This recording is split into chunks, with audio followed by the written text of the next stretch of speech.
Montrealers celebrate the victory. Fans welcome the Canadiens and the Cup back to Montreal. But no one is forgetting Saturday night when fans went on a rampage. The big question today, why were the police slow to respond? First casualty was a Chevrolet parked near the Forum. Some people in the crowd smashed the windows and dented the roof. This man owns the car. Beautiful. They damage everything. It's not enough. They are aggravating our business, blocking everything. We can't even work. Sliding over the hoses and everything. They have to damage the car too on top of that. There weren't enough police to contain the crowd. As the parade approached, the barriers went down, the crowd surged forward.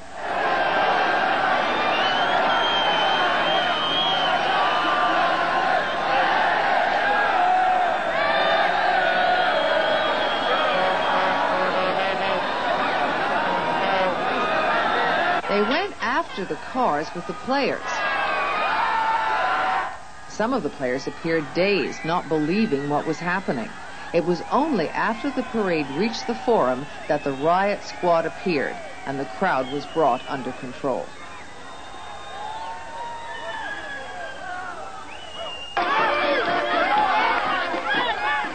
Montreal hasn't won the Stanley Cup for 7 years, and Montrealers were determined to show and shout their pride in one of the biggest parades the city has ever seen. It all started at 11 this morning at City Hall, where police worked hard to maintain control. The arrival of the bus carrying the Canadiens triggered a thunderous applause that hurt the ears. But excited fans had to wait for half an hour as the team went inside for some official well-wishing and speeches. For the Canadian star goalie, it was all a little bit overwhelming. I tell you, I feel really great, but you know, we finished today now, and I tell you, it's really too early to say, you know. And that was even before the parade began. When it did start, police weren't able to do much more than watch. It was a happy crowd, but players must have wondered if they were going to make it through alive as clutching fans poked and grabbed, all trying to touch the heroes of the day. From City Hall, the cheering, chanting throng slowly worked its way toward St. Catherine Street, where Tom Harrington picks up the story. Steve, I'm at the corner of Mountain Street and St. Catherine in downtown Montreal. A great day for a parade. Thousands of Montrealers in downtown. I'm looking west on St. Catherine Street, and of course that's where the riots were on Saturday night. No riots today, thank goodness. No shop windows being broken. A lot of business being done, however. Some custom-made Stanley Cup shirts being sold across the street. Lots of ice cream and lots of soda pop. Of course, the big occasion, the Stanley Cup parade. It's been a while getting here, at least 2.5 hours, but I guess since it's taken 7 years for Montreal to win a Stanley Cup, I guess everybody's willing to wait just a few hours longer to catch some of the Stanley Cup parade. And if I don't get out of the way soon, I'll be feeling like the Calgary Flames and a little run down. So we'll take it away right from here into the parade. It was a day for Montreal hockey fans to blow their own horns. In the scorching heat, many people just sipped on a beer, or two, or three. There was no place too dangerous when a good seat was at stake. Taking a page from those grand parades in New York, a few fans found toilet paper to be a useful substitute. At least one man wasn't ready to concede anything to the Canadiens on this day, but he was taken care of. As the parade squeaked along St. Catherine Street, the men who built this championship team basked in the sunlight and the limelight. But this is what the fans came to see. It's been just a spectacular day. I guess you have to call Montreal Hockey Town. It's been a long time for these fans. Can you remember the parades being like this? I can't remember one being better than this one. I think the people are enjoying themselves. They're so polite and they're well-mannered, and you see so many happy faces. It's a day that I know I'll never forget. So another Montreal Stanley Cup parade is in the books, at least so far for downtown. This continues on now to the Montreal Forum for more fun and games and a special event. With more on that, here's Jerry Barr.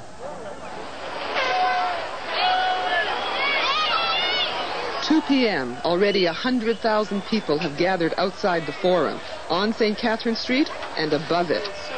A crowd of teenagers mostly who play hooky for hockey. Daredevils find their perches. while inside the Forum, it's just your average rock concert scene.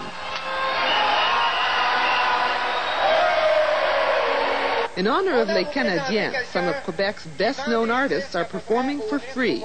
Among them, Martine St. Clair.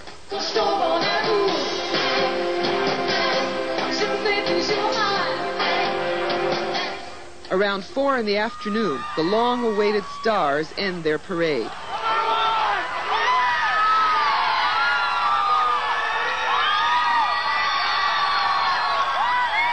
It's a celebration as well as a harrowing ordeal.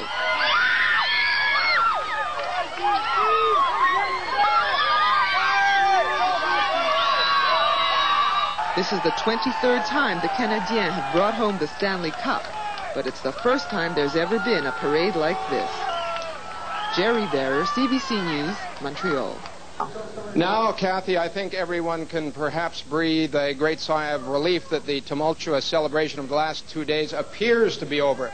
There's a good crowd of riot police in the background just waiting in case there is any trouble, although at the moment it doesn't appear that there will be. The crowd that was packed to capacity in the Forum under rather intense packed conditions has left with no difficulty at all.